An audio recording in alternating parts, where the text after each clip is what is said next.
இந்த வீடியோவில் என்ன பார்க்க போறோம்னா டாபிக் 1 இதுக்கான ஆன்சர் கீ தான் இந்த வீடியோவில் பார்க்க போறோம். மொத்தமா 100 மார்க் டெஸ்ட் இருந்திருக்கும்.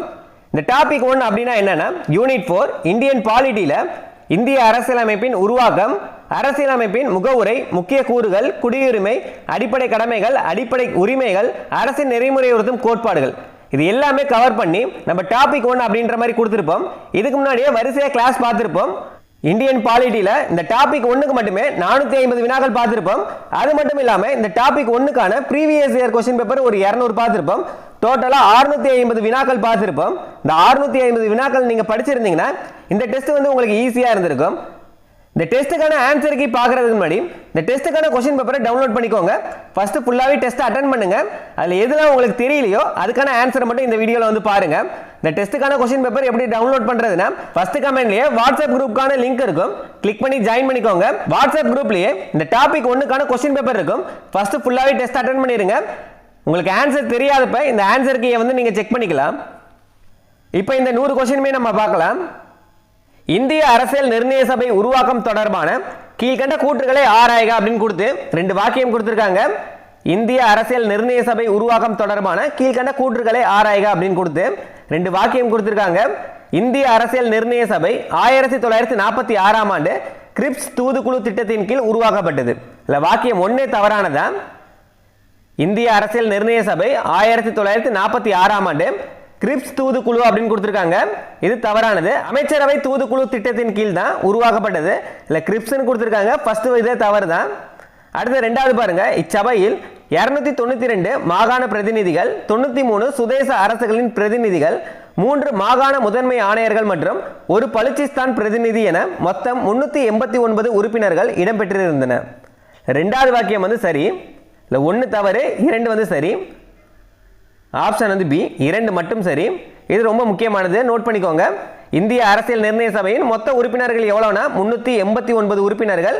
இதுல மாகாண பிரதிநிதிகள் வந்து 292 பேர், சுதேச அரசுகள்ல வந்து 93 உறுப்பினர்கள், அதே மாதிரியே மாகாண முதன்மை ஆணையர்கள் 3 பேர், அது மட்டும் இல்லாம பலுச்சிஸ்தான் சார்பில் வந்து ஒருவர். மொத்தமா பாத்தீங்கன்னா 389 உறுப்பினர்கள். கீழ்கண்டவற்றை சரியாக பொறுத்துக. தற்காலிக தலைவர், நிரந்தர தலைவர், துணைத் தலைவர், சட்ட ஆலோசகர். இதுல இந்திய அரசியல் நிர்ணய சபையின் தற்காலிக தலைவராக இருந்தவர் யாருன்னா டாக்டர் சச்சிதானந்த சின்ஹா. அடுத்தது நிரந்தர தலைவர் யாருன்னு கேட்டிருக்காங்க. இந்திய அரசியலமைப்பு நிர்ணய சபையின் நிரந்தர தலைவர் யாருன்னா டாக்டர் ராஜேந்திர பிரசாத். துணைத் தலைவர்களாக இருந்தவர் யாருன்னா HC முகர்ஜி. அடுத்தது VT கிருஷ்ணமாச்சாரி. இல்ல 1 சட்ட ஆலோசகர் யாருன்னா BN ராவ். சரியானது வந்து 3, 4, 1, 2 இதுதான் சரியானது. ஏ தான் சரியானது. இந்திய அரசியலமைப்பு சட்டம் உருவாக்கம் குறித்த சரியான வாக்கியம் எது அப்படின்னு கேட்டு 3 வாக்கியம் கொடுத்திருக்காங்க. இந்திய அரசியலமைப்பு சட்டம் எழுதி முடிக்க 2 ஆண்டுகள் 11 மாதங்கள் 18 நாட்கள் எடுத்துக்கொள்ளப்பட்டது. இது 1 வந்து சரியானதா? இந்திய அரசியலமைப்பு சட்டம் எழுதி முடிக்க 2 ஆண்டுகள் 11 மாதங்கள் 18 நாட்கள் எடுத்துக்கொள்ளப்பட்டது. ரெண்டாவது என்னன்னு பாருங்க. இதனை உருவாக்க சுமார் 60 நாடுகளின் அரசியலமைப்பு சட்டங்கள் முன்மாதிரியாக கொள்ளப்பட்டன. இல்ல 2 சரியானதா? இதனை உருவாக்க சுமார் 60 நாடுகளின் அரசியலமைப்பு சட்டங்கள் முன்மாதிரியாக கொள்ளப்பட்டது. இது சரிதான். அடுத்த 3வது பாருங்க. இதற்கு 64 லட்சம் ரூபாய் செலவிடப்பட்டது. இதுல 3 வாக்கியமே சரியானதா? அனைத்தும் சரி.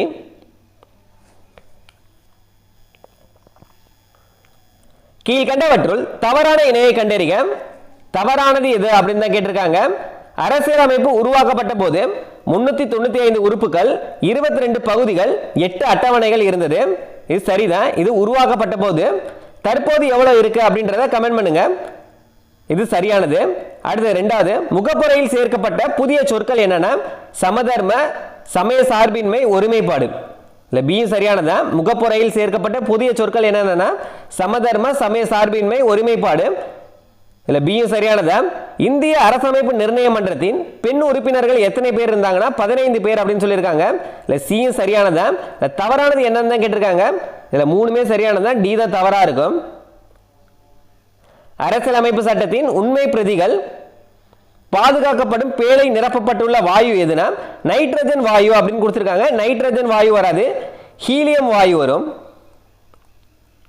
இல்ல தவறான இணை எதுன்னு தான் கேட்டிருக்காங்க. டி தான் தவறானது. இந்திய அரசியலமைப்பின் முகப்புரை இந்தியாவை எவ்வாறு வரையறை செய்கிறது? முகப்புரை இந்தியாவை எவ்வாறு வரையறை செய்கிறது அப்படின்னு கேட்டிருக்காங்க. எவ்வாறுனா இறையாண்மை மிக்க சமதர்ம சமய சார்பற்ற ஜனநாயக குடியரசு. இதெல்லாம் ரொம்ப முக்கியமானது. இறையாண்மை மிக்க சமதர்ம சமய சார்பற்ற ஜனநாயக குடியரசு. அடுத்தது கூற்று காரணம் கொடுத்திருக்காங்க. கூற்று இந்திய அரசியலமைப்பின் முகப்புரை இதுவரை ஒரு முறை மட்டுமே திருத்தப்பட்டுள்ளது. இது சரியானது. கூற்று சரியானதா, ரொம்ப முக்கியமானது. இந்திய அரசியலமைப்பின் முகப்புரை இதுவரை எத்தனை முறை திருத்தப்பட்டுள்ளது அப்படின்னு கேட்டாங்கன்னா ஒரு முறை மட்டுமே. அதுக்கான காரணம் என்ன சொல்லியிருக்காங்கன்னு பாருங்க. 1976ஆம் ஆண்டு 42வது சட்ட திருத்தத்தின்படி சமதர்ம சமய சார்பின்மை ஒருமைப்பாடு ஆகிய 3 சொற்கள் முகப்புரையில் சேர்க்கப்பட்டன. இதுக்கான காரணமும் சரிதான். அந்த ஒரு முறை எதற்காக திருத்தப்பட்டதுன்னா 1976ஆம் ஆண்டு 42வது சட்ட திருத்தத்தின்படி சமதர்ம சமய சார்பின்மை ஒருமைப்பாடு ஆகிய 3 சொற்கள் முகப்புரையில் சேர்க்கப்பட்டது. கூற்றும் சரிதான், காரணமும் சரிதான். ஆப்ஷன் ஏ மற்றும் ஆர் இரண்டுமே சரி. ஆர் என்பது ஏவிற்கான சரியான விளக்கம் தான். இந்திய அரசியலமைப்பு சட்டத்தை உருவாக்குவதற்கான கூட்டத்தொடர் பற்றிய தவறான வாக்கியத்தை தேர்ந்தெடுக்க அப்படின்னு கொடுத்திருக்காங்க. இல்ல தவறான வாக்கியம் எது அப்படின்னு கேட்டிருக்காங்க. இக்கூட்டத்தொடர் 11 அமர்வுகளாக 166 நாட்கள் நடைபெற்றது. இல்ல ஏ சரிதான். 11 அமர்வுகளாக 166 நாட்கள் தான் நடைபெற்றது. இல்ல ஏ சரி. அரசியல் நிர்ணய சபையின் முதல் கூட்டம் 1946 டிசம்பர் 9 அன்று நடைபெற்றது. இல்ல பியும் சரியானதா. இல்ல எல்லாமே ரொம்ப முக்கியமானது. வரிசையா பார்த்துக்கிட்டே வாங்க. இந்த வீடியோ கண்டிப்பா யூஸ்ஃபுல்லா இருக்கும். மறக்காம ஒரு லைக் பண்ணிருங்க. நீங்க சப்போர்ட் பண்ணதான் அடுத்தடுத்த வீடியோ போடுறதுக்கு எங்களுக்கு மோட்டிவேட்டா இருக்கும். அடுத்தது இக்கூட்டத்தின் போது 2473 திருத்தங்கள் முன்வைக்கப்பட்டன. இல்ல சியும் சரியானதுதான். கூட்டத்தின் போது 2473 திருத்தங்கள் முன்வைக்கப்பட்டன. அடுத்தது இந்திய அரசியலமைப்பு சட்டம் இறுதி செய்யப்படுவதற்கு முன்னர் சுமார் 1000 திருத்தங்கள் மேற்கொள்ளப்பட்டன அப்படின்னு கொடுத்திருக்காங்க. இதுதான் தவறானது. இந்திய அரசியலமைப்பு சட்டம் இறுதி செய்யப்படுவதற்கு முன்னர் சுமார் 2000 திருத்தங்கள் மேற்கொள்ளப்பட்டன. இதுல 1000 கொடுத்திருக்காங்க. இதுதான் தவறானது. கீழ்கண்டவற்றை சரியாக பொறுத்துக அப்படின்னு கொடுத்திருக்காங்க. கீழ்கண்டவற்றை சரியாக பொறுத்துக. அரசியலமைப்பு என்ற கொள்கை முதலில் தோன்றிய நாடு அமெரிக்க ஐக்கிய நாடுகள். சுதந்திரம் சமத்துவம் சகோதரத்துவம். சுதந்திரம் சமத்துவம் சகோதரத்துவம். இதெல்லாம் என்னன்னா பிரெஞ்சு புரட்சியின் முக்கிய முழக்கங்களாக இருந்தது. பிரெஞ்சு புரட்சி எப்பனா 1789. சட்ட வரைவை இத்தாலிய பாணியில் எழுதியவர் பிரேம் பெகாரி நரேன் ரைஜடா. அடுத்தது அரசியலமைப்பின் திறவுகோல் எதுனா முகப்புரை தான். 3 2 1 4 3 இதுதான் சரியானது. Option A. இந்திய குடியுரிமை குறித்த கூற்றுகளை ஆராய்கன்னு கொடுத்து 3 வாக்கியம் கொடுத்திருக்காங்க. 1 இந்திய அரசியலமைப்பு இந்தியா முழுவதையும் ஒற்றை குடியுரிமையை வழங்குகிறது. இந்திய அரசியலமைப்பு இந்தியா முழுவதும் ஒற்றை குடியுரிமையை வழங்குகிறது. 1 சரிதான். 2வது அரசியலமைப்பின் பகுதி 2 சட்டப்பிரிவுகள் 5 முதல் 11 வரை குடியுரிமை பற்றி விளக்குகிறது. இது ரொம்ப முக்கியமானது. 2 சரியானதுதான். குடியுரிமைக்கான பகுதி எதுன்னு கேட்டாங்கன்னா 2, சட்டப்பிரிவு எதுன்னு கேட்டாங்கன்னா 5 முதல் 11. 3வது 1955ஆம் ஆண்டின் குடியுரிமை சட்டம் இதுவரை அரசியலமைப்பு திருத்தத்தால் 9 முறை திருத்தப்பட்டுள்ளது. இதுல 3மே சரியானதா. குடியுரிமை சட்டம் இதுவரை எத்தனை முறை திருத்தப்பட்டுள்ளதுன்னா 9 முறை திருத்தப்பட்டுள்ளது. இதுல 3மே சரியானதா. அனைத்தும் சரி. 1955ஆம் ஆண்டு குடியுரிமை சட்டத்தின்படி குடியுரிமை இழப்பு பற்றிய தவறான இணை எது அப்படின்னு கேட்டிருக்காங்க. குடியுரிமை பெறுவதற்கு 5 வழிகள் இருக்கு அப்படின்றது நமக்கு தெரியும். அதே மாதிரியே குடியுரிமையை இழக்க செய்வதற்கு 3 வழிகள் இருக்கு. அந்த 3 வழிகளை தவிர வேறு எது கொடுத்திருக்காங்களோ அது தவறானதா இருக்கும். இல்ல பார்த்தாலே நம்ம ஈஸியா ஆன்சர் கண்டுபிடிச்சிடலாம். இதுல பாருங்க, குடியுரிமை துரத்தல் இது 1, அடுத்து குடியுரிமையை முடிவுற செய்தல் இது 2வது, அடுத்து குடியுரிமை இழத்தல் இது 3 வழியுமே இங்க கொடுத்துட்டாங்க. இயல்புரிமை இழத்தல் அப்படின்றது இதுல தவறானதா இருக்கும். இயல்புரிமை இழத்தல் அப்படின்றது தவறானது. தாமாக முன் தனது குடியுரிமையை துரத்தல் இது 1. அடுத்து வேறு ஒரு நாட்டில் குடியுரிமை பெறும்போது தாமாக இந்திய குடியுரிமை முடிவுக்கு வருதல், இந்த வழியில குடியுரிமையை இழக்க செய்யலாம். அடுத்தது மோசடி செய்து குடியுரிமை பெற்றவர் என நடுவண் அரசு கண்டறிந்து இழக்க செய்வது, இந்த மூன்று வழிகளுமே குடியுரிமை இழப்பதற்கான வழிமுறைகள். அடுத்து என்ன கொடுத்திருக்காங்கன்னா, வெளிநாட்டவர் பதிவு செய்வதன் மூலம் குடியுரிமையை தாமாக இழத்தல் அப்படின்ற மாதிரி கொடுத்திருக்காங்க. இது தவறானது. அடுத்தது கூற்று காரணம் கொடுத்திருக்காங்க. அரசு வழிகாட்டு நெறிமுறைகள் கட்டாயமாக நீதிமன்றத்தால் நடைமுறைப்படுத்தப்பட வேண்டியவை அல்ல என்றாலும் கவனத்தில் கொள்ளப்பட வேண்டியவை. இந்த கூற்று சரிதான். அரசு நெறிமுறை உறுத்தும் கோட்பாடுகள் கட்டாயமாக நீதிமன்றத்தால் நடைமுறைப்படுத்தப்பட வேண்டியவை அல்ல என்றாலும் கவனத்தில் கொள்ளப்பட வேண்டியவை அப்படின்றது கூற்று சரிதான். அதுக்கான காரணம் என்ன சொல்லியிருக்காங்கன்னா, அரசுகள் சட்டம் இயற்றும் போதும் ஆட்சி செய்யும் போதும் சமுதாய நலன்களை மக்களுக்கு தருவதை நோக்கமாக கொண்டு வழிநடத்த அரசியலமைப்பு சட்டம் இவற்றை வழங்கியுள்ளது. இதுக்கான காரணமும் சரிதான். அரசு வழிகாட்டும் நெறிமுறைகளை அரசியலமைப்பு சட்டம் எதற்காக வழங்கியுள்ளதுன்னா, அரசுகள் சட்டம் இயற்றும் போதும் ஆட்சி செய்யும் போதும் சமுதாய நலனை மக்களுக்கு தருவதை நோக்கமாக கொண்டு வழிநடத்த அரசியலமைப்பு சட்டம் இவற்றை வழங்கியுள்ளது அப்படின்னு காரணமா சொல்லியிருக்காங்க. கூற்றும் சரிதான், காரணமும் சரிதான். ஏ தான் இதில் சரியானது. ஏ மற்றும் ஆர் இரண்டுமே சரி. ஆர் என்பது ஏவிற்கான சரியான விளக்கம் தான். அடுத்தது அடிப்படை உரிமைகள் பற்றிய சரியான கூற்று எது அப்படின்னு கேட்டிருக்காங்க. அடிப்படை உரிமைகள் பற்றிய சரியான கூற்று எது அப்படின்னு கேட்டிருக்காங்க. இதுக்கும் 3 வாக்கியம் கொடுத்திருக்காங்க. 1, இந்தியாவின் மகாசாசனம் என அழைக்கப்படும் பகுதி 3இல் அடிப்படை உரிமைகள் உள்ளன. இதில் 1 சரிதான். இந்தியாவின் மகாசாசனம் என அழைக்கப்படும் பகுதி எது அப்படின்னு கேட்பாங்க. பகுதி 3 தான். இது தனி கொஸ்டினாக கூட கேட்கலாம். இந்தியாவின் மகாசாசனம் என அழைக்கப்படும் பகுதி 3இல் அடிப்படை உரிமைகள் உள்ளன அப்படின்றது 1 சரிதான். 2வது, தொடக்கத்தில் 7 அடிப்படை உரிமைகள் வழங்கப்பட்டன, தற்போது 6 மட்டுமே உள்ளன. இதில் 2 சரிதான். தொடக்கத்தில் அடிப்படை உரிமைகள் மொத்தம் 7 இருந்திருக்கு, இப்போ எவ்வளோ இருக்குன்னா 6 தான் இருக்கு. 3வது, இந்திய அரசியலமைப்பை உருவாக்கியவர்கள் அடிப்படை உரிமைகளை அமெரிக்க ஐக்கிய நாடுகளின் தாக்கத்தால் உருவாக்கினார்கள். 3 சரிதான். அடிப்படை உரிமைகள் எந்த நாட்டின் தாக்கத்தால் உருவாக்கப்பட்டதுன்னா அமெரிக்க ஐக்கிய நாடுகளின் தாக்கத்தால் உருவாக்கப்பட்டது. 3 வாக்கியமே சரியானதான், அனைத்தும் சரி. இந்திய அரசியலமைப்பு சட்டத்தின்படி எந்த வயதுக்கு உட்பட்ட குழந்தைகளுக்கு கல்வி வாய்ப்புகளை தருவது பெற்றோரின் அடிப்படை கடமையாக அறிவிக்கப்பட்டுள்ளது.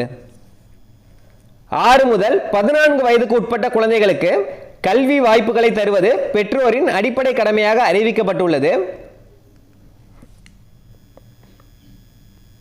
அடுத்தது பொறுத்துக்க கொடுத்திருக்காங்க. ஈஸி தான். இந்திய அரசியலமைப்பு சட்டத்தின் தந்தை யாருன்னா டாக்டர் B.R. அம்பேத்கர். இந்திய அரசியலமைப்பு சட்டத்தின் தந்தை யாருன்னா டாக்டர் B.R. அம்பேத்கர்.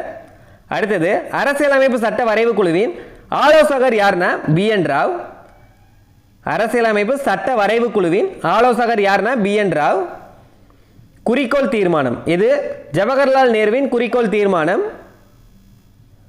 அரசியல் நிர்ணய சபையின் முதல் கூட்ட தற்காலிக தலைவர் டாக்டர் சச்சிதானந்த சின்ஹா. அரசியல் நிர்ணய சபையின் தற்காலிக தலைவர் யாருன்னா டாக்டர் சச்சிதானந்த சின்ஹா. அப்போ 2, 1, 4, 3 இதுதான் சரியானது. ஏ தான் சரியானது.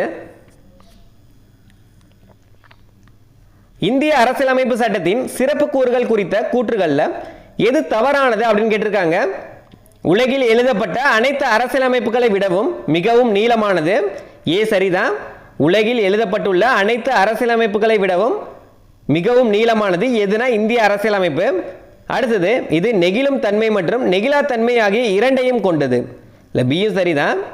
3வது, மாநில மற்றும் ஒன்றிய அரசுகளுக்கு சட்டமன்ற அல்லது நாடாளுமன்ற ஆட்சி முறையை பின்பற்றி ஆட்சி செய்ய வழிவகை செய்கிறது.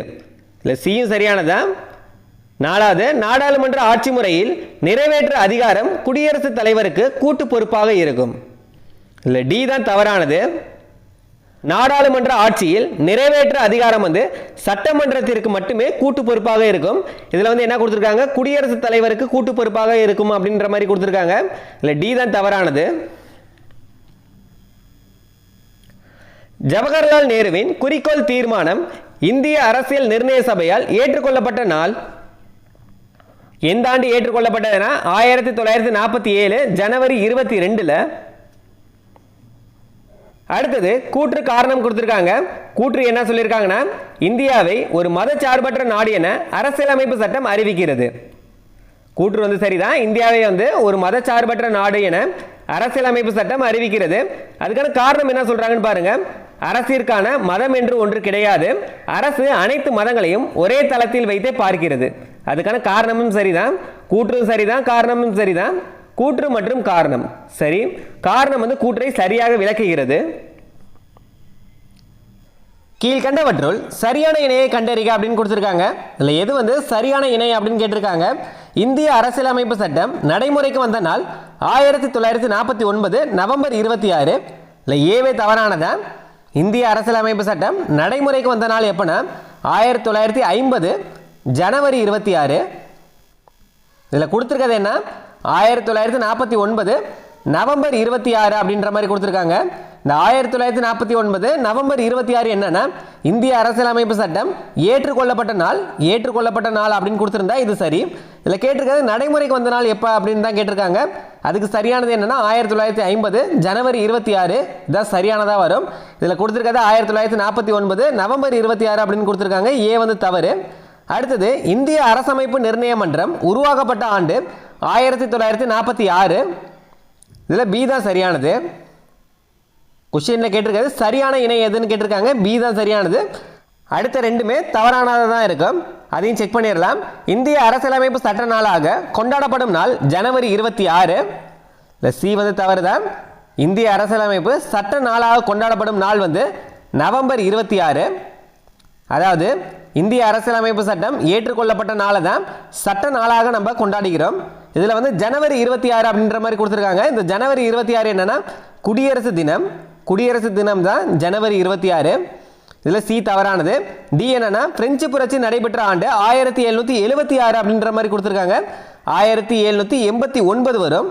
இல்லை டியும் தவறானதான். இல்லை சரியான இணை எதுன்னு கேட்டிருக்காங்க. பி தான் சரியானது. பின்வரும் வாக்கியங்களை ஆராய்க. 2 வாக்கியம் கொடுத்திருக்காங்க. இந்திய அரசியலமைப்பின் பகுதி 2 சட்டப்பிரிவுகள் 5 முதல் 11 வரை குடியுரிமையை பற்றி விளக்குகிறது. இல்லை 1 வந்து சரிதான். இந்திய அரசியலமைப்பின் பகுதி 2 சட்டப்பிரிவுகள் 5 முதல் 11 வரை குடியுரிமையை பற்றி விளக்குகிறது. இதில் 1 வந்து சரிதான். அடுத்தது இந்திய அரசியலமைப்பின் பகுதி 3 சட்டப்பிரிவுகள் 12 முதல் 35 வரை அடிப்படை உரிமைகளை பற்றி விளக்குகிறது. இல்லை 2வது வாக்கியமும் சரிதான். குடியுரிமையை பற்றி விளக்கும் சட்டப்பிரிவுகள் எது அப்படின்னு கேட்டாங்கன்னா குடியுரிமை அப்படின்னு கொடுத்து பகுதி எதுனா 2 சட்டப்பிரிவுகள் எதுனா 5 முதல் 11. அதே மாதிரியே அடிப்படை உரிமைகளுக்கான பகுதி என்னன்னு கேட்டாங்கன்னா பகுதி 3 சட்டப்பிரிவுகள் என்னன்னா 12 to 35. அதுக்கு அடுத்தது அரசு நெறிமுறையுறுத்தும் கோட்பாடுகள் அதுக்கான பகுதி என்னன்னா பகுதி 4. அதுக்கான சட்டப்பிரிவுகள் என்னன்னு கேட்டாங்கன்னா 36 to 51. இது எல்லாமே முக்கியமானது. இல்லை கொடுத்துருக்க 2 வாக்கியமுமே சரியானதா. ஆப்ஷன் வந்து சி, 2ம் சரி. அடுத்தது கூற்று காரணம் கொடுத்துருக்காங்க. கூற்று என்ன சொல்லியிருக்காங்கன்னா இந்திய அரசியலமைப்பு சட்டம் கூறும் அடிப்படை கடமைகளில் ஒன்று தேசிய கொடியையும் தேசிய கீதத்தையும் மதித்து நடப்பது. இல்லை கூற்று வந்து சரிதான். அடிப்படை கடமைகள் மொத்தம் எத்தனை இருக்குன்னா 11 இருக்கு. அந்த 11ல் ஒன்றா என்ன சொல்லியிருக்காங்கன்னா தேசிய கொடியையும் தேசிய கீதத்தையும் மதித்து நடப்பது அப்படின்ற மாதிரி சொல்லியிருக்காங்க. இதில் கூற்று வந்து சரிதான். அதுக்கான காரணம் என்னன்னு பாருங்க. ஒரு நாட்டின் குடிமக்களின் உரிமைகள் கடமைகள் மற்றும் செயல்பாடுகளை வரையறுப்பதோடு அந்நாட்டை ஆளுவதற்கு துணை புரியும் அடிப்படை ஆவணமாக இந்திய அரசியலமைப்பு சட்டம் உள்ளது.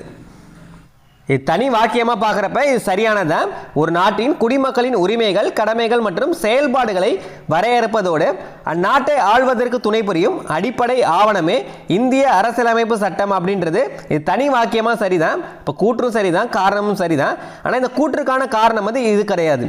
இது தனியாக சரி, இது தனியாக சரி. ஆனால் கூற்றுக்கான காரணம் வந்து இது கிடையாது. அப்போ பி தான் சரியானது. ஏ மற்றும் ஆர் இரண்டுமே சரியானதான். ஆனால் ஆர் என்பது அதாவது காரணம் என்பது வந்து கூற்றுக்கான சரியான விளக்கம் அல்ல. இதில் பி தான் சரியானது. சமத்துவ உரிமை தொடர்பான கீழ்கண்ட இணைகளில் தவறான இணை எது அப்படின்னு கேட்டிருக்காங்க. தவறானது எது அப்படின்னு கேட்டிருக்காங்க. சமத்துவ உரிமைக்கான பிரிவுகள் எதுலேருந்து எது வரையும் வரும்னா பிரிவு 14 இருந்து பிரிவு 18 வரையும் வரும். அதில் பிரிவு 14 சட்டத்தின் முன் அனைவரும் சமம். இல்லை ஏ வந்து சரியானது தான். பிரிவு 15 மதம் இனம் சாதி அடிப்படையில் பாகுபடுவதை தடை செய்தல். பியு சரியானது தான். அடுத்தது பிரிவு 16 தீண்டாமையை ஒழித்தல் அப்படின்ற மாதிரி கொடுத்துருக்காங்க.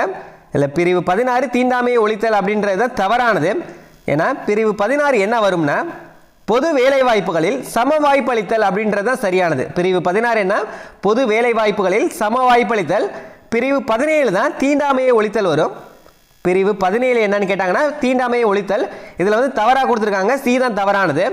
அடுத்தையும் செக் பண்ணிக்கோங்க. பிரிவு 18 என்ன? இராணுவ மற்றும் கல்விசார் பட்டங்களை தவிர மற்ற பட்டங்களை நீக்குதல். இந்த டி வந்து சரியானது. இப்போ தவறான இணை எதுன்னு கேட்டிருக்காங்க, சி தான் தவறானது. அடுத்தது கூற்று காரணம் கொடுத்துருக்காங்க.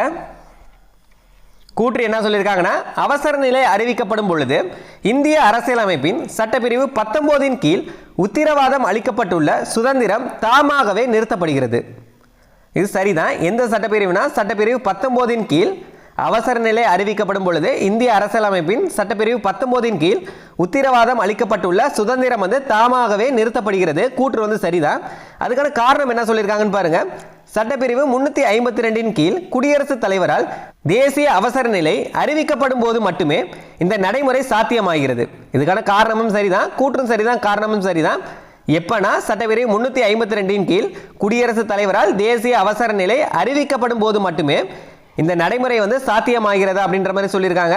கூற்றும் சரிதான், காரணமும் சரிதான். ஆப்ஷன் வந்து ஏ. கூற்று மற்றும் காரணம் இரண்டுமே சரிதான். காரணம் வந்து கூற்றை சரியாக விளக்குகிறது. அடிப்படை உரிமைகளில் இருந்து நீக்கப்பட்ட சொத்துரிமை குறித்த சரியான வாக்கியத்தை கண்டறிக. இல்லை 2 வாக்கியம் கொடுத்துருக்காங்க. அடிப்படை உரிமைகளில் இருந்து நீக்கப்பட்ட சொத்துரிமை குறித்த சரியான வாக்கியம் எது அப்படின்னு கேட்டிருக்காங்க. சொத்துரிமை பிரிவு 31 1978ஆம் ஆண்டு 44வது சட்ட திருத்தத்தின்படி அடிப்படை உரிமைகள் பட்டியலில் இருந்து நீக்கப்பட்டது. இது ஒன்று வந்து சரிதான். சொத்துரிமை வந்து 1978ஆம் ஆண்டு 44வது சட்ட திருத்தத்தின்படி அடிப்படை உரிமைகள் பட்டியலில் இருந்து நீக்கப்பட்டது.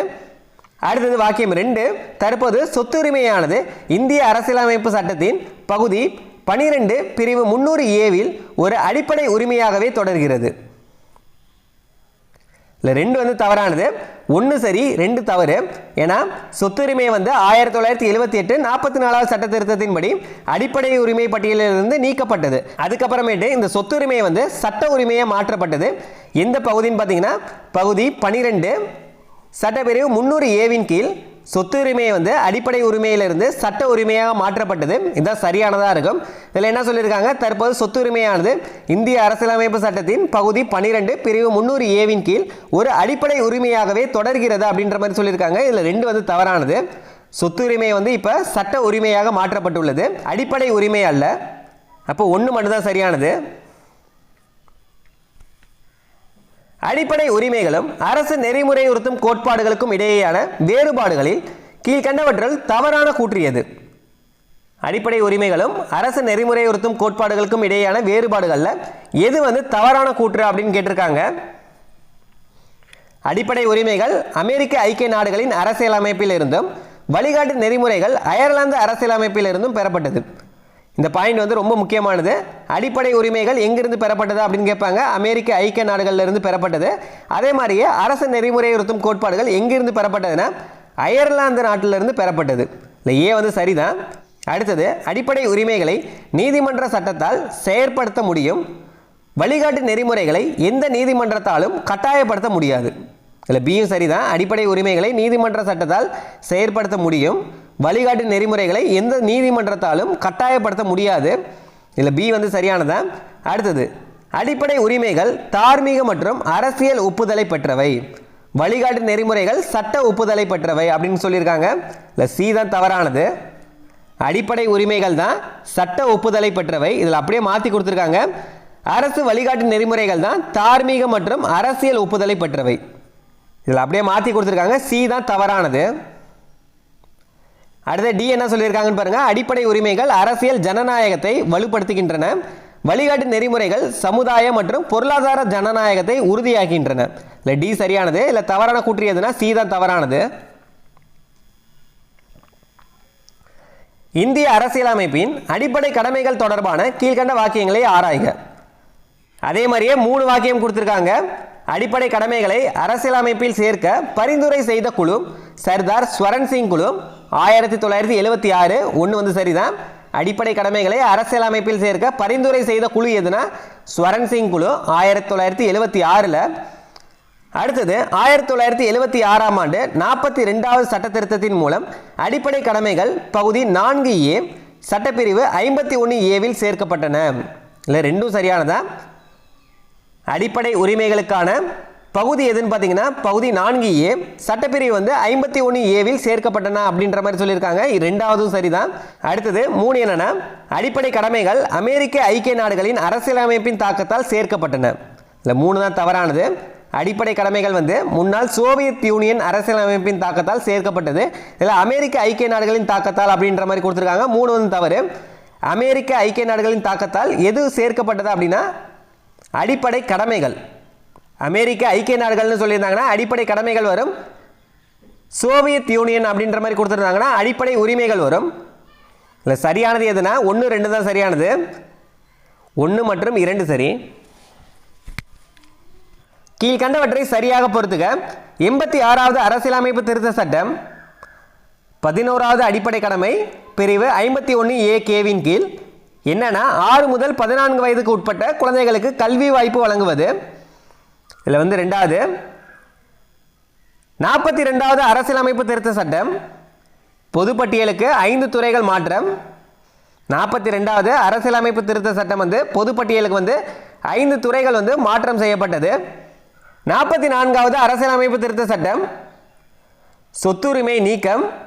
44வது அரசியலமைப்பு திருத்த சட்டம் வந்து சொத்துரிமை நீக்கம்.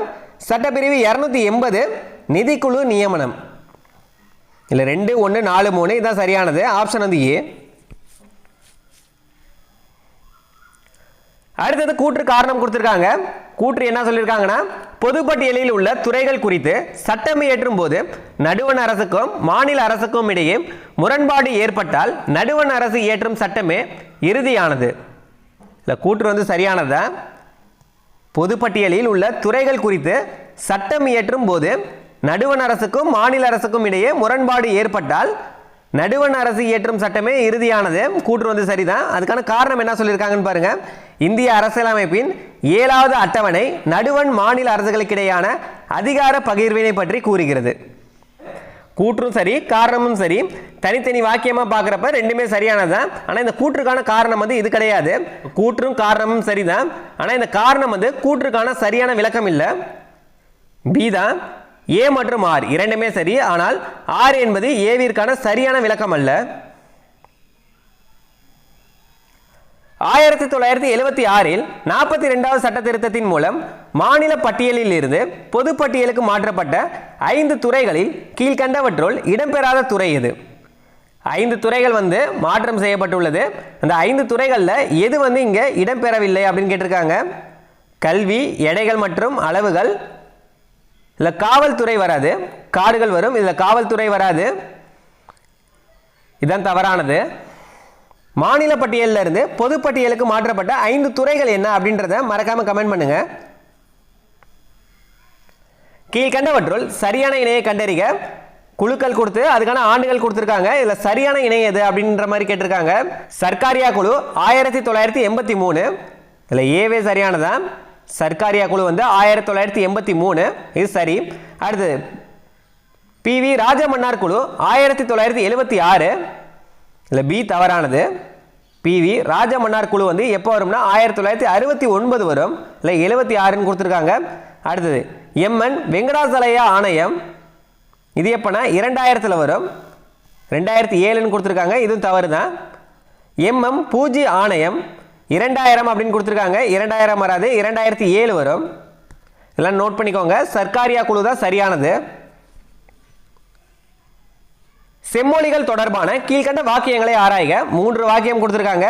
இந்திய அரசு செம்மொழிகள் என்னும் புதிய வகைப்பாட்டினை 2004ஆம் ஆண்டு ஏற்படுத்தியது. இதில் 1 சரி. செம்மொழிகள் என்னும் புதிய வகைப்பாட்டினை 2004ஆம் ஆண்டு ஏற்படுத்தியது 1 சரி. இரண்டாவது முதலில் 2004இல் தமிழ் மொழி செம்மொழியாக அறிவிக்கப்பட்டது. இல்லை ரெண்டாவதும் சரிதான். தமிழ் மொழி வந்து செம்மொழியாக அறிவிக்கப்பட்ட ஆண்டு எப்பன்னு கேட்பாங்க. 2004 தான். மூணாவது இதுவரை இந்தியாவில் 11 மொழிகள் செம்மொழி தகுதியை பெற்றுள்ளது. இல்லை 3 சரியானதான். செம்மொழி தகுதி பெற்றுள்ள மொழிகள் எத்தனைனா 11 மொழிகள். 3மே சரியானதா? அனைத்தும் சரி. அவசர நிலை அறிவிப்புகள் தொடர்பான சட்டப்பிரிவுகளை சரியாக பொறுத்துக. இது ரொம்ப ஈஸியானது. தேசிய அவசர நிலை சட்டப்பிரிவு 352, மாநில அவசர நிலை வந்து சட்டப்பிரிவு 356, நிதி சார்ந்த அவசர நிலை சட்டப்பிரிவு 360, தேசிய அவசர நிலைனா சட்டப்பிரிவு 352, மாநில அவசர நிலை 356, நிதி சார்ந்த அவசர நிலைனா 360. 2, 3, 1 இதுதான் சரியானது. ஆப்ஷன் வந்து ஏ. அடுத்தது கூற்று காரணம் கொடுத்துருக்காங்க. கூற்று என்ன சொல்லியிருக்காங்கன்னா, இந்தியாவில் இதுவரை நிதி சார்ந்த அவசர நிலை ஒரு முறை கூட அறிவிக்கப்படவில்லை. கூற்று வந்து சரிதான். இந்தியாவில் இதுவரை நிதி சார்ந்த அவசர நிலை ஒரு முறை கூட அறிவிக்கப்படவில்லை. கூற்று சரிதான். அதுக்கான காரணம் என்ன சொல்லியிருக்காங்கன்னு பாருங்க. நிதி சார்ந்த அவசர நிலையின் போது உச்சநீதிமன்றம் மற்றும் உயர்நீதிமன்ற நீதிபதிகள் உட்பட அனைவரது ஊதியமும் குடியரசுத் தலைவரின் ஆணையால் குறைக்கப்படலாம். இதுக்கான காரணமும் சரிதான். இது தனித்தனி வாக்கியமாக பார்க்குறப்ப உங்களுக்கு சரியாக இருக்கும். ஆனால் இந்த கூற்றுக்கான காரணம் இதுவா அப்படின்னு பார்த்தீங்கன்னா இது தவறு. இந்த கூற்றுக்கான காரணம் இது கிடையாது. ஏன்னா பாருங்கள், இந்தியாவில் இதுவரை நிதி சார்ந்த அவசர நிலை ஒரு முறை கூட அறிவிக்கப்படவில்லை. இதுக்கான காரணமாக இது அப்படின்னு பார்த்தீங்கன்னா இது தவறு தான். இப்போ கூற்றும் சரிதான், காரணமும் சரிதான். வாக்கியமாக பார்க்குறப்ப ரெண்டுமே சரிதான். ஆனால் இந்த கூற்றுக்கான காரணம் இது கிடையாது. இப்போ பி தான் சரியானது. ஏ மற்றும் ஆர் இரண்டுமே சரிதான். ஆனால் இந்த ஆர் வந்து ஏவிற்கான சரியான விளக்கம் அல்ல. அரசியலமைப்பு சட்ட திருத்தம் தொடர்பான வாக்கியங்களில் எது தவறானது அப்படின்னு கேட்டிருக்காங்க. அரசியலமைப்பு சட்ட திருத்தம் தொடர்பான வாக்கியங்களில் தவறானது எது அப்படின்னு கேட்டிருக்காங்க. அரசியலமைப்பை சட்ட திருத்தம் செய்வது பற்றி பகுதி 20 சட்டப்பிரிவு 368 தெரிவிக்கிறது. சரிதான். அரசியலமைப்பினை சட்ட திருத்தம் செய்வது பற்றி பகுதி 20 சட்டப்பிரிவு 368 தெரிவிக்கிறது. ஏ வந்து சரிதான். அரசியலமைப்பு சட்ட திருத்த மசோதா நாடாளுமன்றத்தின் இரு அவைகளிலும் அறிமுகப்படுத்தப்படலாம். இல்லை, பியும் சரிதான். மூணாவது, மாநில சட்டமன்றத்தால் அரசியலமைப்பில் சில குறிப்பிட்ட சட்ட திருத்தங்களை கொண்டு வர முடியும். இல்லை, சி தான் தவறானது. மாநில சட்டமன்றத்தால் அரசியலமைப்பில் வந்து சில குறிப்பிட்ட சட்ட திருத்தங்களை கொண்டு வர முடியாது. இல்லை, முடியும் அப்படின்ற மாதிரி கொடுத்துருக்காங்க. சி தான் தவறானது. சட்ட திருத்த மசோதாவிற்கு ஒவ்வொரு அவையிலும் 3/2 பங்கு உறுப்பினர்களின் ஆதரவு தேவை. இல்லை, டி வந்து சரியானதா? இல்லை, தவறானது எதுன்னு கேட்டிருக்காங்க. சி தான் தவறானது. கீழ்கண்டவற்றுள் சிறு அரசியலமைப்பு என அறியப்படும் சட்ட திருத்தம். சிறு அரசியலமைப்பு என அறியப்படும் சட்ட திருத்தம் எதுனா 42வது சட்ட திருத்தம். 1976 கொண்டு வந்த 42வது சட்ட திருத்தம் தான் சிறு அல்லது குறு அரசியலமைப்பு என அறியப்படுகிறது. இந்திய அரசியலமைப்பின் முகப்புரை தொடர்பான இணைகளில் தவறானது எது அப்படின்னு கேட்டிருக்காங்க. முகப்புரை தொடர்பான இணைகளில் எது தவறானது அப்படின்னு கேட்டிருக்காங்க. முகப்புரை தொடங்கும் வாக்கியம் இந்திய மக்களாகிய நாம். இது சரிதான். முகப்புரையில் தொடங்கும் வாக்கியம் எதுனா இந்திய மக்களாகிய நாம். இது சரியானதா? முகப்புரையில் உறுதி செய்யப்பட்டுள்ள நீதிகள் சமூக, பொருளாதார மற்றும் அரசியல் நீதி. இல்லை, பியும் சரியானதா? முகப்புரையில் உறுதி செய்யப்பட்டுள்ள நீதிகள் எதுன்னு பார்த்தீங்கன்னா சமூக, பொருளாதார மற்றும் அரசியல் நீதி. இல்லை, பியும் சரியானதா? இந்திய அரசமைப்பு ஏற்றுக்கொள்ளப்பட்ட நாள் 1950 ஜனவரி 26 அப்படின்னு கொடுத்துருக்காங்க. இல்லை, தவறானது வந்து சி தான் தவறானது. இந்திய அரசியலமைப்பு ஏற்றுக்கொள்ளப்பட்ட நாள் எப்படின்னா 1949 நவம்பர் 26. இதில் தான் ஏற்றுக்கொள்ளப்பட்டது. இதில் கொடுத்துருக்கிறது 1950 ஜனவரி 26 அப்போ நடைமுறைக்கே வந்துருச்சு. அப்போ சி தான் தவறானது. அடுத்த டி என்னன்னு பாருங்கள். அரசியலமைப்பை ஏற்றுக்கொண்டு இயற்றிய அமைப்பு அரசமைப்பு நிர்ணய சபை. இதில் டி சரி. இல்லை, சி தான் தவறானது. முகப்புரையில் குறிப்பிடப்பட்டுள்ள சுதந்திரமான முறை கீழ்கண்ட எவற்றை குறிக்கிறது? சுதந்திரமான முறை அப்படின்றது எதை குறிக்கிறது அப்படின்னு கேட்டிருக்காங்க. எது எதுன்னு பார்த்தீங்கன்னா வெளிப்பாடு, நம்பிக்கை, விசுவாசம் மற்றும் வழிபாடு.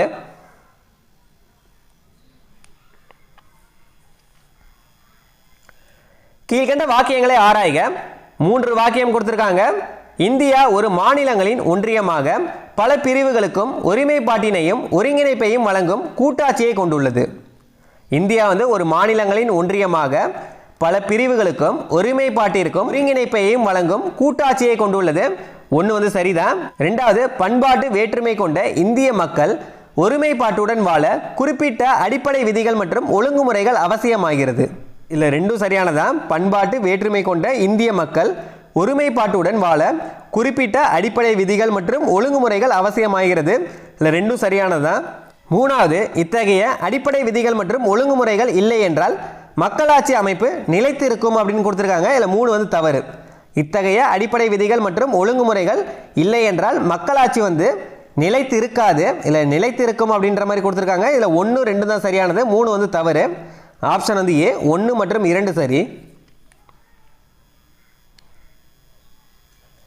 இந்திய சமூகத்தில் பரவலாக நிலவும் பல சிக்கல்களை எதிர்கொள்ளும் சட்டங்களை அரசு உருவாக்கும் வகையில் வழிகாட்டும் விதிகளை கொண்டுள்ள இந்திய அரசியலமைப்பின் பாகம் 4ஆம் பாகம் அரசின் வழிகாட்டு நெறிமுறைகளுக்கான பகுதி எதுன்னு பார்த்தீங்கன்னா பகுதி 4 தான். அடுத்தது பொறுத்துக்க கொடுத்துருக்காங்க. அதிகாரங்களின் பங்கீடு மற்றும் அரசமைப்பு அமைப்புகள். நாடாளுமன்றம் வந்து கொள்கைகளையும் சட்டங்களையும் முடிவு செய்யும் அதிகாரம். நாடாளுமன்றம் வந்து கொள்கைகளையும் சட்டங்களையும் முடிவு செய்யும் அதிகாரம் 4வதா இருக்கு. இந்திய அரசியலமைப்பின் பன்மைத்துவம் வந்து மாநிலங்களின் ஒன்றியம். அரசமைப்பு என்பது அடிப்படை சட்டம். கிடைமட்ட பகிர்வு வந்து சட்டமன்றம், நிர்வாகம், நீதித்துறை. 4, 1, 2, 3 இதுதான் சரியானது. ஆப்ஷன் வந்து ஏ. இந்திய அரசியலமைப்பின்படி அவசர நிலையின் போது மற்ற அடிப்படை உரிமைகளை நிறுத்தி வைக்க குடியரசுத் தலைவர் பிறப்பிக்கும் குறிப்பிட்ட ஆணைகள் எதனால் கட்டாயம் அங்கீகரிக்கப்பட வேண்டும்? நாடாளுமன்றத்தால். இந்திய அரசியலமைப்பின்படி அவசர நிலையின் போது மற்ற அடிப்படை உரிமைகளை நிறுத்தி வைக்க குடியரசுத் தலைவர் பிறப்பிக்கும் குறிப்பிட்ட ஆணைகள் எதனால் கட்டாயம் அங்கீகரிக்கப்பட வேண்டும்னா நாடாளுமன்றத்தால். இந்திய அரசமைப்பின் மூல ஆதாரங்களை சரியாக பொறுத்துக்க அப்படின்னு கொடுத்துருக்காங்க. இதெல்லாம் வந்து எந்த நாட்டிலிருந்து இந்திய அரசியலமைப்புக்கு பெறப்பட்டது அது மாதிரி கொடுத்துருக்காங்க. நாடாளுமன்ற அரசு ஒற்றை குடியுரிமை இது எங்கிருந்து பெறப்பட்டதுன்னா பிரிட்டன்ல இருந்து. நாடாளுமன்ற அரசு ஒற்றை குடியுரிமை இதெல்லாம் எங்கிருந்து பெறப்பட்டதுன்னா பிரிட்டன்ல இருந்து. அடுத்தது ஒரு வலுவான மத்திய அரசுடன் கூடிய கூட்டாட்சி இது எங்கிருந்து பெறப்பட்டதுன்னா கனடால இருந்து. நெருக்கடி நிலை காலத்தில் அடிப்படை உரிமைகள் பறிப்பு இது எங்கிருந்து பெறப்பட்டதுன்னா ஜெர்மனியிலிருந்து. சுதந்திரம், சமத்துவம், சகோதரத்துவம் இதெல்லாம் எங்கிருந்து பெறப்பட்டதுன்னா பிரான்ஸ் நாட்டிலிருந்து. 2, 1, 4, 3 இதுதான் சரியானது. ஆப்ஷன் வந்து ஏ. இது 4மே ரொம்ப முக்கியமானது, நோட் பண்ணிக்கோங்க. அரசமைப்பு நிர்ணய சபை உருவாக்கம் குறித்த சரியான வாக்கியங்களை கண்டறிக. அரசமைப்பு நிர்ணய சபை உருவாக்கம் குறித்த சரியான வாக்கியம் எது அப்படின்ற மாதிரி கேட்டிருக்காங்க. 3 வாக்கியம் கொடுத்துருக்காங்க. அரசமைப்பு நிர்ணய சபைக்கு 10 லட்சத்துக்கு ஒருவர் என்னும் விகிதத்தில் உறுப்பினர்கள் ஒதுக்கீடு செய்யப்பட்டன. வாக்கியம் 1 வந்து சரிதான். அரசமைப்பு நிர்ணய சபைக்கு வந்து 10 லட்சத்துக்கு ஒருவர் என்னும் விகிதத்தில் உறுப்பினர்கள் வந்து ஒதுக்கீடு செய்யப்பட்டன. 1 வந்து சரிதான். 2வது மாகாணங்களுக்கு ஒதுக்கப்பட்ட இடங்களுக்கு உறுப்பினர்கள் ரகசிய வாக்கெடுப்பு முறை மூலம் நேரடியாக தேர்ந்தெடுக்கப்பட்டன. இல்லை 2வது வந்து தவறு. மாகாணங்களுக்கு ஒதுக்கப்பட்ட இடங்களுக்கு உறுப்பினர்கள் வந்து ரகசிய வாக்கெடுப்பு முறை மூலம் மறைமுகமாக தேர்ந்தெடுக்கப்பட்டன அப்படின்றது தான் கரெக்டானது. இல்லை நேரடியாக தேர்ந்தெடுக்கப்பட்டன அப்படின்ற மாதிரி கொடுத்துருக்காங்க. இல்லை 2 வந்து தவறானது. 3வது சுதேச அரசுகள் அரசமைப்பு நிர்ணய சபைக்கு தங்கள் உறுப்பினர்களை மக்கள் தொகை விகிதத்திற்கு ஏற்ப தாங்களே தேர்வு செய்து கொள்ள அனுமதிக்கப்பட்டது. இல்லை 3 சரி. இல்லை எதுலாம் சரியானதுன்னு தான் கேட்டிருக்காங்க. 1, 3 தான் சரியானது. ஆப்ஷன் வந்து சி. கீழ்கண்ட வரலாற்று நிகழ்வுகள் மற்றும் நாள்களில் தவறான இணையை கண்டறிக. இதில் தவறான இணை எது அப்படின்ற மாதிரி கேட்டிருக்காங்க. அரசமைப்பு நிர்ணய சபையின் முதல் கூட்டம் 1946 டிசம்பர் 9 இது சரிதான். பாகிஸ்தான் பிரிவினைக்கு பின் சபை மீண்டும் கூடியது எந்த ஆண்டு அப்படின்னு கேட்டிருக்காங்க. எப்பொழுது கூடியதுன்னா 1947 ஆகஸ்ட் 14ன்னு சொல்லியிருக்காங்க. பியும் சரியானதான். அரசமைப்பு நிர்ணய சபையின் முதல் கூட்டம் வந்து 1946 டிசம்பர் 9. பாகிஸ்தான் பிரிவினைக்கு பின் சபை மீண்டும் கூடிய ஆண்டு எப்பனா 1947 ஆகஸ்ட் 14 இதுவும் சரியானதுதான். 284 உறுப்பினர்கள் அரசமைப்பினை ஏற்று கையொப்பமிட்ட நாள் 1950 ஜனவரி 24. இல்லை சி தான் தவறானது. 284 உறுப்பினர்கள் அரசமைப்பினை ஏற்று கையொப்பமிட்ட நாள் எப்பனா 1949 நவம்பர் 26. இதில் என்ன கொடுத்துருக்காங்க 1950 ஜனவரி 24 அப்படின்ற மாதிரி கொடுத்துருக்காங்க. இது தவறானது. தவறான இணை எதுன்னு தான் கேட்டிருக்காங்க. சி தான் தவறானது. அடுத்ததையும் பார்த்துப்போம். இந்திய அரசமைப்பு நடைமுறைக்கு வந்த நாள் 1950 ஜனவரி 26. இது சரி. தவறானது என்னன்னா சி தான் தவறானது. கீழ்கண்ட அரசமைப்பு திருத்த சட்டங்களையும் அவற்றின் விளைவுகளையும் சரியாக பொருத்துக. அரசமைப்பு திருத்த சட்டங்களையும் அவற்றின் விளைவுகளையும் சரியாக பொருத்துக அப்படின்னு கொடுத்துருக்காங்க. இதில் 42வது திருத்த சட்டம் 42வது திருத்த சட்டம் என்னன்னா முகப்புறையில் வந்து சமதர்மம் மதச்சார்பற்ற அதாவது சமய சார்பற்ற சேர்ப்பு. இதில் வந்து 42வது திருத்த சட்டத்தின் மூலம் சேர்க்கப்பட்டுள்ளது. மூணாவதாக இருக்கு 44வது திருத்த சட்டம் 44வது திருத்த சட்டம் சொத்துரிமையை அடிப்படை உரிமையிலிருந்து நீக்கம். சொத்துரிமையை வந்து அடிப்படை உரிமையிலிருந்து நீக்கப்பட்டது 44வது திருத்த சட்டம். 86வது திருத்த சட்டம் 86வது திருத்த சட்டம் வந்து கல்வி உரிமை. உறுப்பு 51A அதாவது உறுப்பு 51A அடிப்படை கடமைகள் சேர்ப்பு. இது ரெண்டாவதாக இருக்கு. இது 1 3 4 1 2 இதுதான் சரியானது. ஆப்ஷன் வந்து ஏ. அடுத்தது கூற்று காரணம் கொடுத்துருக்காங்க. இந்திய அரசமைப்பு அதிக இறுக்கமான தன்மையோ அதிக நெகிழ்வு தன்மையோ கொண்டதில்லை. கூற்று வந்து சரிதான். இந்திய அரசமைப்பு வந்து அதிக இறுக்கமான தன்மையோ அதிக நெகிழ்வு தன்மையோ கொண்டதில்லை. கூற்று சரிதான். அதுக்கான காரணம் என்ன சொல்றாங்கன்னு பாருங்க. இந்திய அரசமைப்பானது அதன் அமலாக்க செயல்முறைகளின் அடிப்படையில் இறுக்கமும் நெகிழ்வும் கொண்டதாக அழைக்கப்படுகிறது. இந்திய அரசமைப்பானது அதன் அமலாக்க செயல்முறைகளின் அடிப்படையில் தான் இறுக்கமும் நெகிழ்வும் கொண்டதாக அழைக்கப்படுகிறது அப்படின்னு சொல்லியிருக்காங்க. கூற்றும் சரிதான், காரணமும் சரிதான். ஆப்ஷன் வந்து ஏ. ஏ மற்றும் ஆர் இரண்டுமே சரிதான். ஆர் வந்து ஏவிற்கான சரியான விளக்கம் தான். அரசு கொள்கை வழிகாட்டு நெறிகள் குறித்த கூற்றுகளில் தவறானது எது அப்படின்னு கேட்டிருக்காங்க. இவை இந்திய அரசமைப்பின் 4வது பகுதியில் இடம்பெற்றுள்ளது. இது சரிதான். அரசு கொள்கை வழிகாட்டு நெறிகள் வந்து எந்த பாகத்தில் இடம்பெற்றுள்ளதுன்னா 4ஆம் பாகம் தான். இது சரிதான். அடுத்தது இவற்றை மீறினால் நீதிமன்றங்கள் மூலமாக நேரடியாக நிலைநாட்டி தண்டனை பெற்று தர முடியும் அப்படின்னு சொல்லியிருக்காங்க. இதில் பி தவறானது. அரசு கொள்கை வழிகாட்டு நெறிமுறைகள் மூலம் நீதிமன்றத்தில் தண்டனை பெற்று தர முடியாது. இதில் முடியும் அப்படின்னு கொடுத்துருக்காங்க. இதில் பி தான் தவறானது. அடுத்தது பாருங்க. இந்தியாவில் சமூக பொருளாதார நீதியை நிலைநாட்டும் வண்ணம் அரசு இவற்றை அமலாக்கம் செய்கிறது. சி சரியானது. ஆணுக்கும் பெண்ணுக்கும் சம ஊதியம், இலவச கட்டாய அடிப்படை கல்வி பெறுவது குறித்த விதிகள் இதில் உள்ளது. இல்லை டியும் சரியானதா? இல்லை தவறானது எதுன்னு பார்த்தீங்கன்னா பி தான் தவறானது. நீதிமன்றங்கள் மூலம் இதை வந்து நிலைநாட்ட முடியாது. சிதைக்க முடியாத ஒன்றியமும் சிதைக்கத்தக்க மாநிலங்களும் கொண்டது என்ற தொடர் கீழ்கண்ட எதை குறிக்கிறது? சிதைக்க முடியாத ஒன்றியமும் சிதைக்கத்தக்க மாநிலங்களும் கொண்டது. இந்த தொடர் வந்து எதனை குறிக்கிறது அப்படின்னு கேட்டிருக்காங்க. எதை குறிக்கிறதுனா இந்தியாவின் ஆட்சி முறையை குறிக்கிறது. கீழ்கண்டவற்றுள் சரியான இணையை கண்டறிக அப்படின்னு கொடுத்துருக்காங்க. கீழ்கண்டவற்றுள் சரியான இணை எது அப்படின்னு கேட்டிருக்காங்க. தற்போது உள்ள சொத்து உரிமை அடிப்படை உரிமை உறுப்பு 31A அப்படின்னு கொடுத்துருக்காங்க. இது தவறு. தற்போது உள்ள சொத்துரிமையை வந்து சட்ட உரிமையை மாற்றிட்டாங்க. இதில் வந்து அடிப்படை உரிமை அப்படின்னு கொடுத்துருக்காங்க. இதில் ஏ வந்து தவறானது. அடுத்தது அரசமைப்பு படி நிவாரணம் கோரும் உரிமை உறுப்பு 32. இதில் பி தான் சரியானது. அரசமைப்பு படி நிவாரணம் கோரும் உரிமை வந்து சட்டப்பிரிவு 32 தான். இது சரியானது. நேரடியாக உச்சநீதிமன்றத்தை நாடும் உரிமை தான் சட்டப்பிரிவு 32. இதில் சரியானது வந்து பி தான். அடுத்ததையும் பாருங்க. அரசமைப்பின் 5வது பகுதி வந்து அடிப்படை உரிமைகள் அப்படின்னு கொடுத்துருக்காங்க. அடிப்படை உரிமைகளுக்கான பகுதி என்னன்னு பார்த்தீங்கன்னா பகுதி 3. இதில் 5ன்னு கொடுத்துருக்காங்க. அடுத்தது உலக மனித உரிமை பிரகடனம் வெளியிடப்பட்ட ஆண்டு 1950ன்னு சொல்லியிருக்காங்க. இதுக்கான சரியான ஆண்டை வந்து மறக்காம கமெண்ட் பண்ணுங்க. இது ஏற்கனவே நம்ம பார்த்துருக்கோம். நாடாளுமன்ற அமைப்பு தொடர்பானவற்றை சரியாக பொறுத்துக. உறுப்பு 79.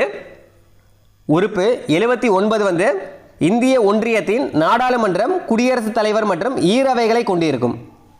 உறுப்பு 79 எதை பற்றி குறிக்கிறதுனா இந்திய ஒன்றியத்தின் நாடாளுமன்றம் குடியரசுத் தலைவர் மற்றும் ஈரவைகளை கொண்டிருக்கும். 3ஆவதா இருக்கு. உறுப்பு 21A 21A என்னன்னு பார்த்தீங்கன்னா 6 முதல் 14 வயதுக்கு உட்பட்ட சிறாருக்கு கல்வி உரிமை. 2ஆவதா இருக்கு. மாநிலங்களவை மாநிலங்களின் பிரதிநிதித்துவம். மக்களவை வந்து மக்களின் பிரதிநிதித்துவம். சரியானது 3 2 1 4 இதுதான் சரியானது. ஆப்ஷன் வந்து ஏ.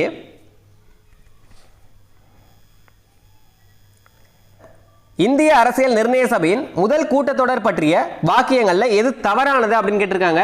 இதுல வந்து எது தவறானதுன்னு கேட்டிருக்காங்க. அரசமைப்பு நிர்ணய சபையின் முதல் கூட்டம் புதுடெல்லி அரசமைப்பு அரங்கில் நடைபெற்றது. ஏ வந்து சரிதான். ரெண்டாவது, முதல் கூட்டத்தில் டாக்டர் சச்சிதானந்த சின்ஹாவை தற்காலிக தலைவராக முன்மொழிந்தவர் டாக்டர் பிஆர் அம்பேத்கர் அப்படின்னு கொடுத்துருக்காங்க. இதில் பி தவறானது. முதல் கூட்டத்தில் டாக்டர் சச்சிதானந்த சின்ஹாவை தற்காலிக தலைவராக முன்மொழிந்தவர் யாருன்னா ஆச்சாரியா ஜேபி கிருபாலினி. இதில் டாக்டர் பிஆர் அம்பேத்கர் அப்படின்னு கொடுத்துருக்காங்க. இதில் பி தான் தவறானது. ஆச்சாரியா ஜேபி கிருபாலினி ஐக்கிய மாகாணத்தின் பிரதிநிதியாக இடம்பெற்றிருந்தார். இல்லை சி சரியானது. அரசமைப்பு நிர்ணய சபையின் விவாதங்கள் மொத்தம் 12 தொகுதிகளை கொண்டதாகும். இல்லை டியும் சரியானது தான். இல்லை தவறானது எதுன்னு கேட்டிருக்காங்க. பி தான் தவறானது. மொத்தமாக இந்த கொஸ்டின் பேப்பரில் 100 கொஸ்டின் கேட்டிருப்போம். இதில் மொதல் 50 வினாக்கள் இந்த வீடியோவில் பார்த்துருக்கோம். வீடியோ ரொம்ப லென்த்தாக இருக்கிறதுனால இந்த வீடியோவில் வந்து 50 வினாக்கள் மட்டும் பார்த்துருக்கோம். அடுத்த வீடியோவில் அடுத்த 50 வினாக்கள் பார்க்கலாம். இந்த வீடியோ கண்டிப்பாக யூஸ்ஃபுல்லாக இருந்திருக்கும். மறக்காமல் ஒரு லைக் பண்ணிடுங்க. வாட்ஸ்அப் குரூப்பில் இன்னும் நீங்கள் ஜாயின் பண்ணிக்கோங்க. அதுக்கான லிங்க்குமே உங்களுக்கு ஃபஸ்ட் கமெண்ட்லேயே இருக்குது. கிளிக் பண்ணி ஜாயின் பண்ணிக்கோங்க.